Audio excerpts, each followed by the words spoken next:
Hello. A, फूल बनेर मुस्कुराई बाँच, चन्द्रमा जस्तै टोलाएर बाँच। यसरी नै बाँच, हाँसेर बाँच, जीवनको सफरमा उमङ्गली बाँच। आकाशको बादल बर्सिन सक्छ, धरतीको माटो बगिजान सक्छ, नयनको आँसु सकिन सक्छ, दुई दिनको जोवन खेर जान सक्छ। फूल बनेर मुस्कुराई बाँच, चन्द्रमा जस्तै टोलाएर बाँच। यसरी नै बाँच, हाँसेर बाँच, जीवनको सफरमा उमङ्गली बाँच। यसै गरी हाँसेरै बाँच, यो छोटो जीवनलाई सम्हालेर राख।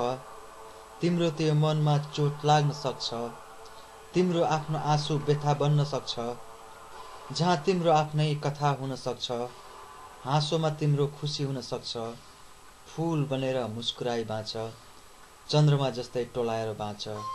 धन्यवाद। यो मैले 12/9/1991 मा लेखेको थिएँ, जुन बेला म टिनेज थिएँ। Thank you very much.